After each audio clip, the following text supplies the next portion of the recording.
The wind blew hard through the streets of Chicago that winter night. It was the kind of cold that slipped through coats and bones alike.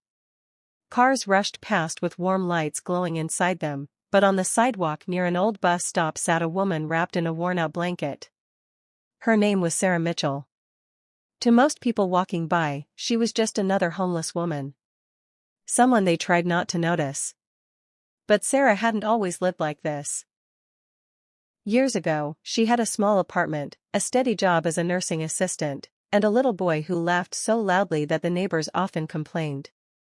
His name was Ethan. Sarah used to say his laughter was the best sound in the world. But life has a strange way of changing everything. 3 years earlier, Ethan had become very sick. Hospital visits turned into surgeries, and surgeries turned into endless medical bills. Sarah worked day and night trying to pay them. She sold her furniture. She sold her car. She worked double shifts. But it wasn't enough. The hospital bills kept coming, bigger every month. Eventually, she had to choose between paying rent and paying for Ethan's treatment. For Sarah, there was never really a choice. She chose her son. They lost their apartment soon after. Ethan was sent to stay temporarily with Sarah's older sister in another state so he could continue school while Sarah tried to rebuild her life. But rebuilding life is harder than people think. Without an address, employers refused to hire her. Without a job, she couldn't afford a home. And slowly, painfully, Sarah found herself living on the streets. Still, she never allowed herself to become bitter. Every night before sleeping on a bench or in a shelter, she whispered the same promise to herself. Someday I'll get back on my feet. For Ethan. A small act of kindness. That evening, Sarah had spent the whole day collecting recyclable bottles. For hours she walked through alleys and parks, picking up cans others had thrown away. Her hands were red from the cold. Her stomach was empty.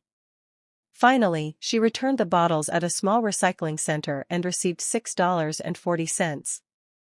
It wasn't much, but it was enough for a simple meal. She bought a small cup of soup and a piece of bread from a convenience store. As she sat near the bus stop eating slowly, a young college student approached her. The girl hesitated before speaking. "Excuse me, are you cold?" Sarah looked up and smiled gently. "A little." The student removed her gloves and handed them to Sarah. "You need these more than I do." Sarah was surprised. "Are you sure?" The girl nodded. "My mom always says kindness comes back someday." Sarah's eyes filled with tears. "Your mother raised you well." Moments like this reminded her that the world still had good people. Later that night, after the streets grew quiet, Sarah walked toward the public library steps where she often slept. As she passed a parking lot, something caught her eye. A dark leather wallet lay near the curb. At first she thought someone might come back for it. She looked around. The street was empty.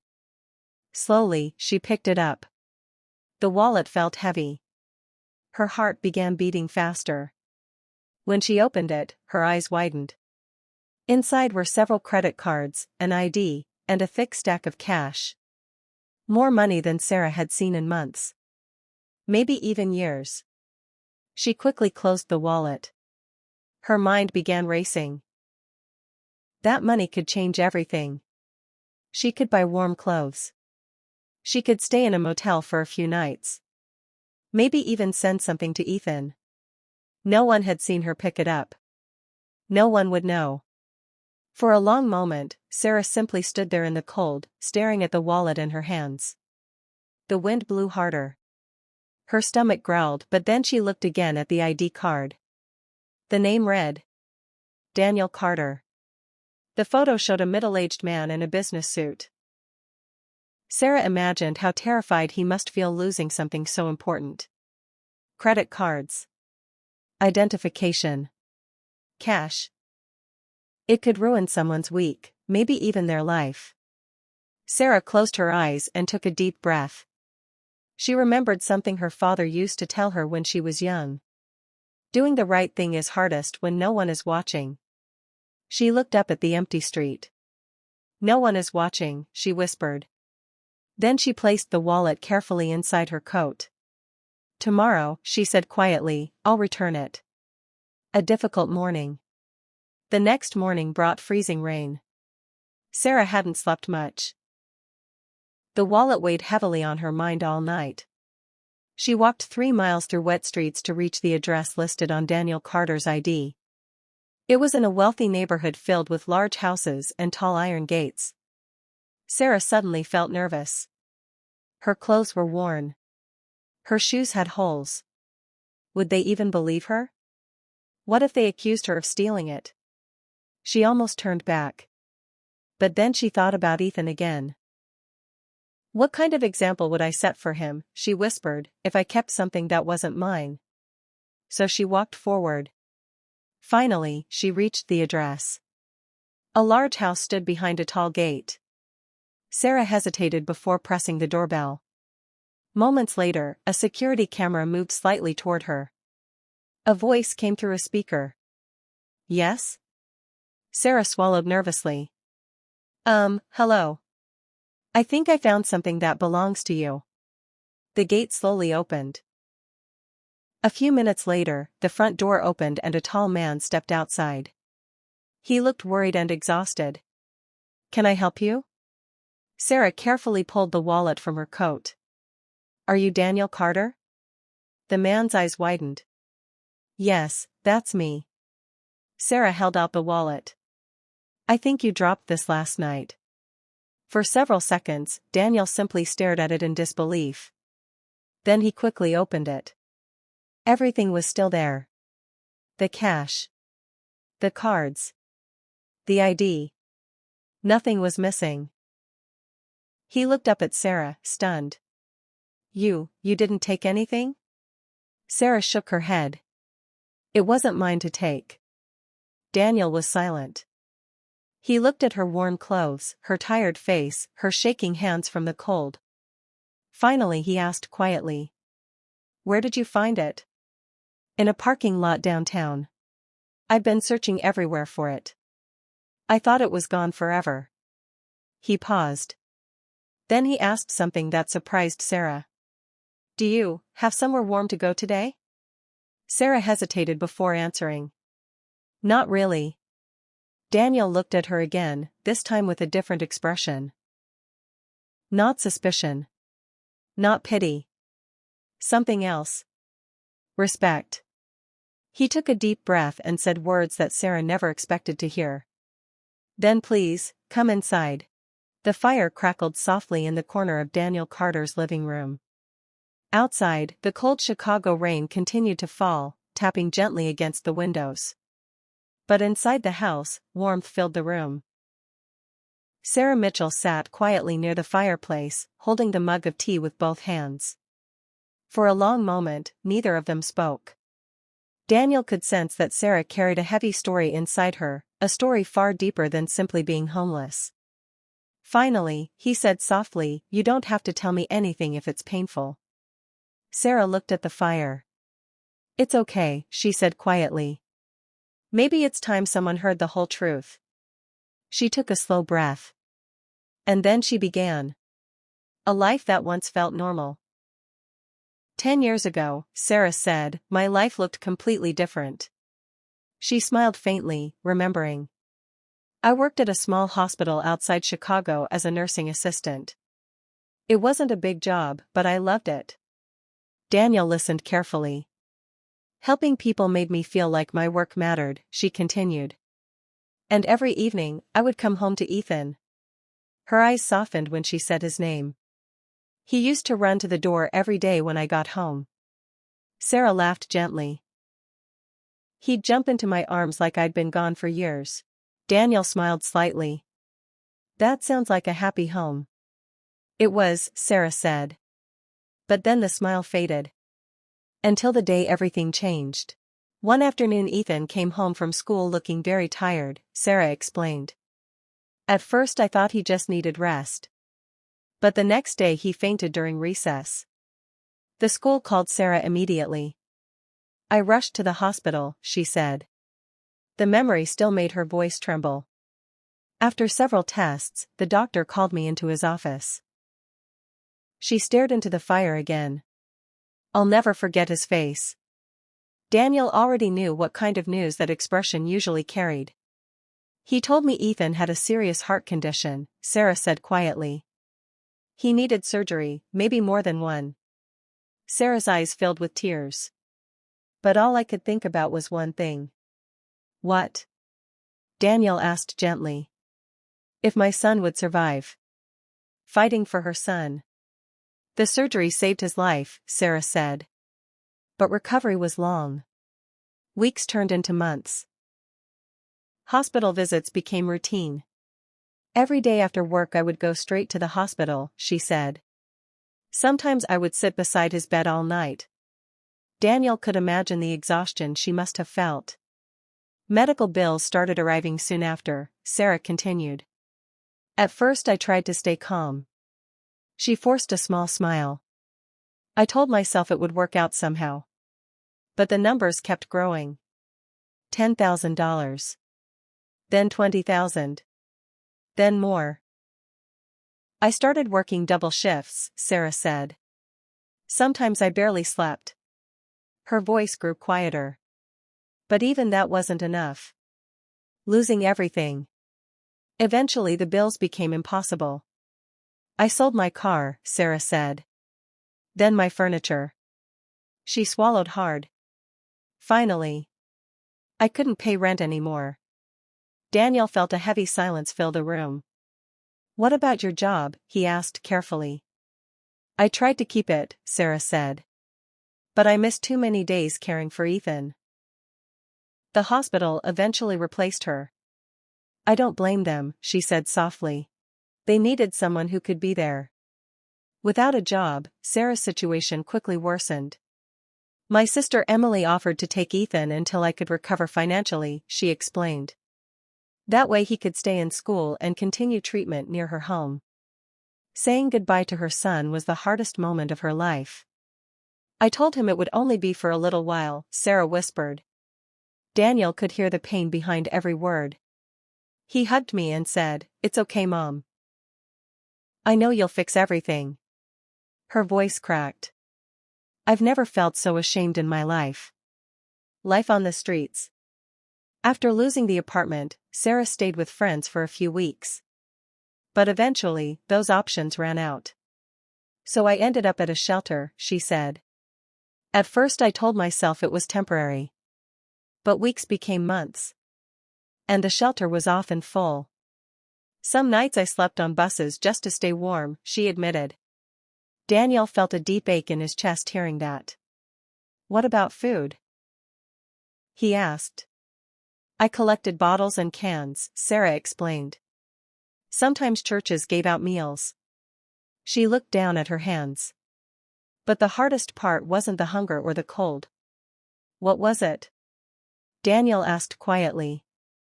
Calling Ethan. The phone calls. Sarah wiped a tear from her cheek. There's a payphone near the shelter, she said. I try to call him once a week. Daniel imagined a small boy waiting for those calls. What does he say? He asked. Sarah smiled sadly. He always tells me about school. His new friends. His favorite teacher. Her voice softened even more. And then he asks the same question every time. Daniel already knew the answer. When are you coming home, Mom?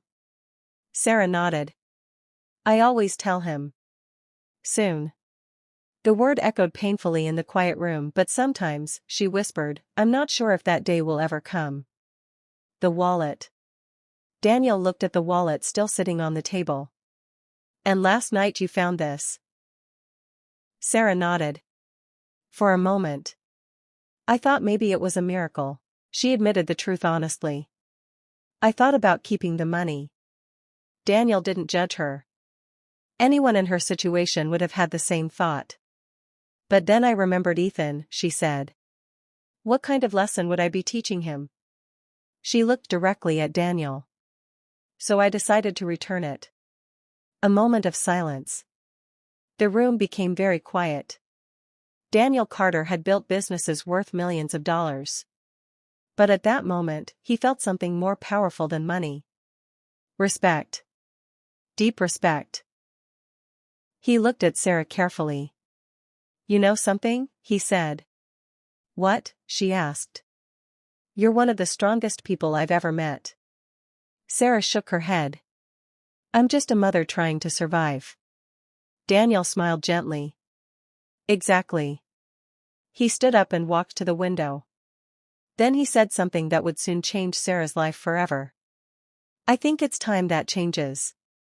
Sarah looked at him, confused. "What do you mean?" Daniel turned back toward her. "I want to help you rebuild your life." Sarah's heart began to race. "I told you earlier that I could offer you a job," he continued. "But now I want to do more than that." She stared at him in disbelief. What more could there be? Daniel smiled slightly. "Well, first we help you get back on your feet." Then he paused before adding something unexpected. "And after that, we bring Ethan home." Sarah's eyes filled with tears instantly. For the first time in a long time, hope felt real again. But neither of them knew that soon Sarah's story would spread across the country, and millions of people would be shocked by the honesty of a homeless woman who refused to give up her integrity. The rain had finally stopped. Soft sunlight began to push through the clouds outside Daniel Carter's house. Inside, Sarah Mitchell still sat near the fireplace, trying to understand everything that had just happened. Just a few hours earlier, she had been walking through freezing streets with empty pockets. Now she was sitting in a warm living room, speaking with a successful businessman who was offering to help rebuild her life. It felt almost unreal. Daniel returned from the kitchen with another cup of tea. "You look like you're still trying to wake up," he said with a gentle smile. Sarah gave a small laugh. "I think I am." She looked around the room again. "I'm not used to mornings like this." Daniel sat down across from her. "Well," he said, "let's start fixing that." Sarah hesitated. "Are you really serious about the job?" Daniel nodded without hesitation. "Completely serious." He leaned forward. "I run a logistics company downtown. We handle deliveries and supply management for several businesses across the city." Sarah listened carefully. "I need someone reliable in the office," he continued. "Someone to help organize files, manage incoming packages, and assist with basic administrative work." Sarah blinked in surprise. "But I've never worked in an office." "That's okay," Daniel said calmly. "I can teach skills." He tapped the wallet lightly on the table. "But honesty and integrity? Those are much harder to teach." Sarah felt something warm spread through her chest. No one had spoken about her with that kind of respect in a long time. A second chance. Daniel stood up. "Come with me," he said. Sarah followed him into the hallway. He opened a closet and pulled out a thick winter coat. "Try this." Sarah hesitated. "I couldn't possibly." "Please," Daniel interrupted gently. "It's just sitting here." She slowly slipped the coat on. It fit perfectly. And for the first time in months, she felt truly warm. Tears suddenly filled her eyes. Daniel noticed. "Everything okay?" Sarah nodded quickly. "Yes, it's just." Her voice broke. "I forgot what it feels like when someone helps without expecting something back." Daniel gave a soft smile. "Sometimes people just need a chance." He grabbed his car keys. "Now let's get you one." The trip downtown. Sarah had not been inside a car for months. As Daniel drove through the busy streets of Chicago, she watched the city carefully through the window. People hurried to work. Coffee shops opened their doors. Life moved forward like normal. Yet for Sarah, this morning felt like the beginning of something new.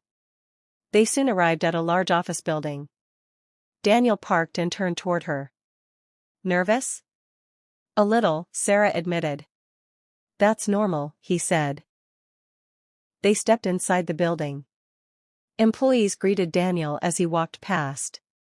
"Good morning, Mr. Carter." "Morning, sir." Sarah felt slightly overwhelmed. Everyone here looked confident and professional. Her clothes still felt simple compared to theirs. Daniel noticed her discomfort. "Don't worry," he whispered. "You belong here just as much as anyone." Those words gave her courage. Meeting the team. They entered a modern office space filled with desks, computers, and busy employees. Daniel called over a woman standing near the reception desk. "Linda, could you come here for a moment?" The woman approached with a friendly smile. "Yes, Mr. Carter?" "This is Sarah Mitchell," Daniel said. "She'll be joining our team." Linda looked at Sarah warmly. "Nice to meet you." Sarah shook her hand nervously. "Nice to meet you too." Daniel continued. "Linda manages most of our office operations. She'll help train you." Linda nodded. "Of course." She turned to Sarah. "Don't worry. We'll take it step by step." Sarah felt a small sense of relief. Kindness again. Maybe Daniel had hired good people after all. A new beginning. Linda showed Sarah around the office. She explained how incoming deliveries were logged, how documents were organized, how phone calls were transferred. At first it felt like a lot to remember. But Sarah paid close attention. Years of working in hospitals had taught her discipline and responsibility. Within a few hours, she was already helping sort packages and files. Linda watched with quiet admiration. "You're learning fast," she said. Sarah smiled shyly. "I'm just grateful to be here." A surprising conversation. Later that afternoon, Daniel called Sarah into his office. "Have a seat," he said. Within days, Sarah's story would travel far beyond Chicago. Millions of people across the country would hear about the homeless woman who refused to keep money that wasn't hers. 3 days later, Sarah Mitchell found herself sitting in a small television studio in downtown Chicago. Bright lights hung from the ceiling. Cameras stood on large metal stands. Technicians moved quietly around the room, adjusting microphones and checking screens. Sarah sat nervously in a chair, smoothing her hands over the simple blue blouse Linda from the office had helped her pick out. It was the nicest outfit she had worn in over a year. Across the studio, Daniel Carter gave her an encouraging smile. "You're doing great," he said. Sarah took a slow breath. "I've never done anything like this before." "That's okay," Daniel replied. "Just tell the truth.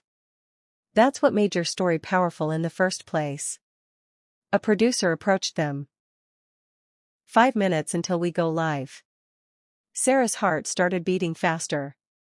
5 minutes. In 5 minutes, thousands of people would hear her story. Maybe even millions. She suddenly felt very small. "What if I say something wrong?" she whispered. Daniel shook his head. "You won't." He leaned slightly closer. "Just speak from the heart." The interview begins. Moments later, the host of the program walked onto the set. Her name was Rachel Adams, a well-known news anchor in Chicago. She greeted Sarah warmly. "Thank you for being here today." Sarah nodded politely. "Thank you for inviting me." Rachel smiled reassuringly. "Don't worry. This will just be a conversation." A camera operator raised his hand. 30 seconds. The studio grew quiet. Sarah could hear her own heartbeat. Then the red light on the camera turned on. Rachel looked directly into the camera. "Good evening, Chicago." Her voice was calm and professional. "Tonight we have a story that reminds us that honesty still exists in this world." She turned toward Sarah. "Earlier this week, a local businessman lost his wallet containing cash, credit cards, and important identification." She paused. "Many people might assume that wallet would never be returned. What made you decide to return the wallet?" Sarah took a deep breath. "I want my son to grow up knowing that." As Sarah spoke, her voice trembled with emotion. "I promised him I would rebuild our life," she said softly. Rachel's eyes filled with tears. "And you're still trying to keep that promise?" Sarah nodded. "Every day." A moment that touched the nation. Rachel then turned toward Daniel Carter, who was sitting nearby. "Mr. Carter," she said, "you're the owner of the wallet." "Yes," Daniel replied. "What was your reaction when Sarah returned it?" Daniel shook his head slightly. "I was shocked." He looked at Sarah with deep respect. She had every reason in the world to keep that money. But she didn't. Rachel asked. "What did that say to you?" Daniel answered firmly. "That character matters more than circumstances." He paused. "And that someone like Sarah deserves a chance." Rachel smiled. "And you offered her one?" "Yes," Daniel said. "Sarah is now working at my company." The studio audience began to clap softly. Sarah looked surprised by the reaction. The internet reacts. Within minutes of the interview airing, the clip began spreading online. People across the country started sharing it. Comments appeared by the thousands. "Her honesty is incredible. This woman deserves a second chance." Faith in humanity restored. Even celebrities and public figures began reposting the video. By the next morning, millions of people had watched Sarah's story. News stations across the country requested interviews. Radio programs wanted to speak with her. Newspapers wrote articles about the homeless woman who chose integrity over money. Sarah's life was suddenly changing faster than she could understand. An unexpected flood of kindness. The office phone at Daniel's company began ringing non-stop. People wanted to help. Some offered job opportunities. Others asked how they could donate money for Ethan's medical care. One woman mailed a package containing warm clothes. Another family sent a handwritten letter that simply said, "Your honesty inspired our children." Sarah read the letter slowly, tears falling onto the paper. For the first time in years, strangers were seeing her not as a homeless woman, but as a person. A mother. Someone worthy of respect. A quiet moment of hope. That evening, Sarah stepped outside the office building. The sun was setting over the Chicago skyline. Her phone rang. It was her sister. "Sarah," Emily said excitedly, "we just saw you on TV." Sarah laughed nervously. "Oh no." Ethan's voice suddenly came on the line. "Mom." Sarah's heart melted instantly. "Hi, sweetheart. You were on the news." Ethan said proudly. "My teacher showed the video to the whole class." Sarah felt tears fill her eyes. "Really?" "Yes," he said. "And I told them, that's my mom." Sarah could barely speak. For the first time in a long time, she felt like she was finally becoming the mother Ethan deserved again.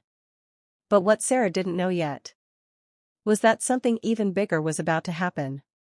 Something that would completely transform her life and shock the entire nation. By the end of the week, Sarah Mitchell's story had spread across the entire country. What began as a small interview on a local Chicago news station had turned into something far bigger than anyone expected. Clips of her interview were shared millions of times online. Major television networks replayed the story. Newspapers printed headlines like, "Homeless woman's honesty inspires the nation." But for Sarah, life still felt strangely simple. Every morning she woke up early. She went to work at Daniel Carter's office. She organized packages, answered calls, and learned new tasks from Linda. Even with all the attention, Sarah tried to stay focused on one thing: rebuilding her life. And bringing Ethan home. The invitation. One afternoon, about 2 weeks after the interview aired, Daniel walked into the office holding his phone. "Sarah," he said, sounding surprised. "Yes," she replied. "I just received an interesting message." "What kind of message?" she asked. Daniel smiled. A national television show wants to invite you. Sarah blinked in confusion. A national show? Yes, Daniel said. They want to share your story with the entire country. Sarah felt her stomach twist. But, people already know the story. Daniel shook his head. Not like this. He showed her the message on his phone. The producers wanted Sarah to appear on a live national broadcast watched by millions of Americans. Sarah sat quietly for a moment. That sounds terrifying. Daniel laughed softly. Maybe a little. Then he added. But I think something good might come from it. Sarah thought about Ethan again. If her story could inspire even one person. Maybe it was worth the fear. So she nodded. Okay, she said. I'll do it. The big stage. A week later, Sarah found herself inside a massive television studio in New York. It was much larger than the small Chicago station where she had first told her story. Bright stage lights illuminated a large audience. Cameras moved smoothly across the floor. The show's host greeted Sarah warmly. Welcome, Sarah, he said. Your story has touched millions of people. Sarah smiled nervously. Thank you.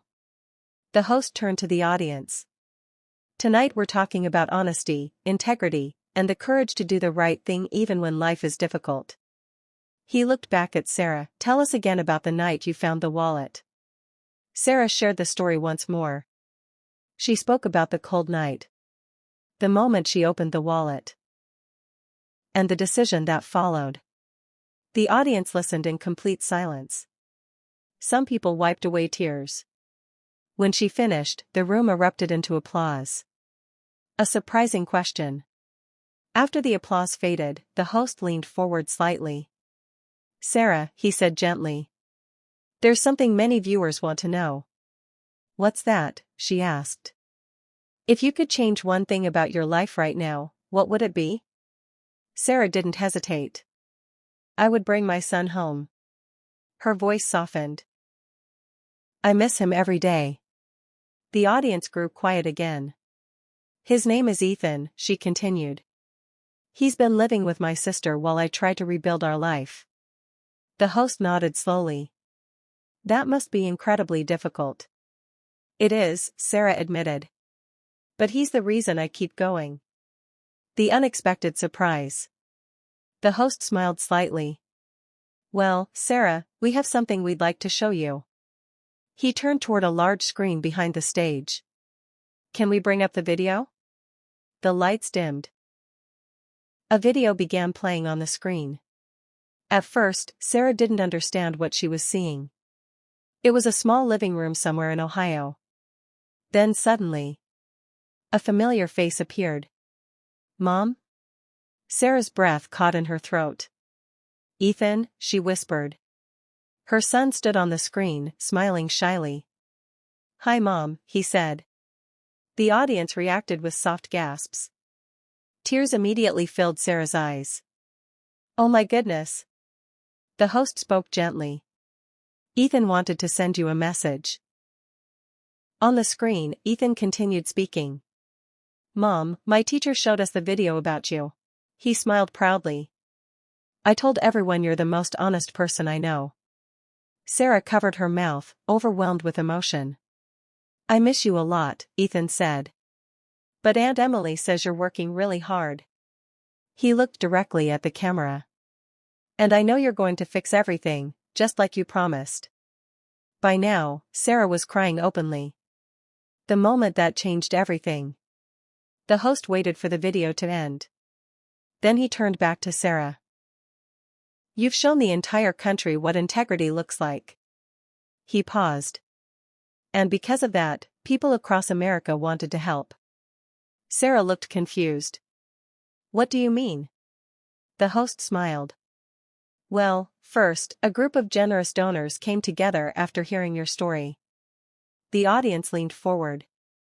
They've created a fund to support you and Ethan. Sarah's eyes widened. A fund? Yes. To help with Ethan's medical expenses, and to help you rebuild your life. Sarah shook her head in disbelief. That's too much. But the host wasn't finished. There's more.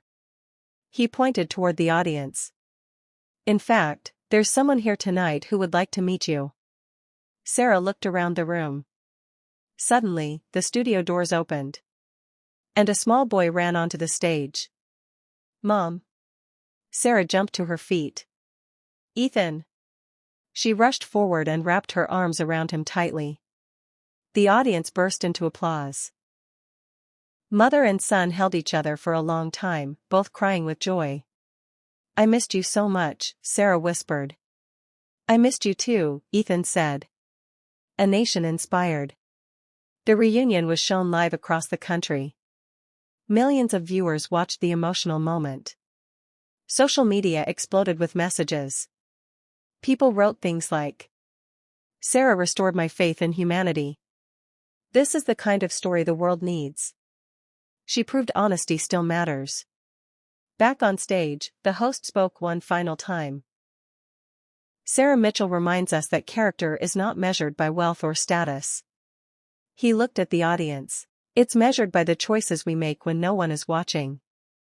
The audience stood and applauded. And in that moment, the entire nation realized something powerful.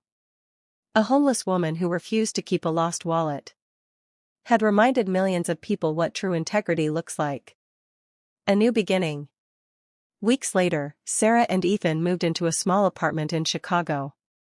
Sarah continued working at Daniel's company. Ethan started a new school nearby. Life wasn't perfect. But it was finally stable. One evening, Ethan asked his mother something. Mom? Yes? What made you return that wallet? Sarah smiled. Because it was the right thing to do. Ethan thought for a moment. Then he said something that made Sarah's heart fill with pride. I want to be like you when I grow up. Sarah hugged him tightly. And in that quiet moment, she realized something incredible. The wallet she returned had not just changed her life. It had reminded an entire nation that honesty, courage, and love can still change the world.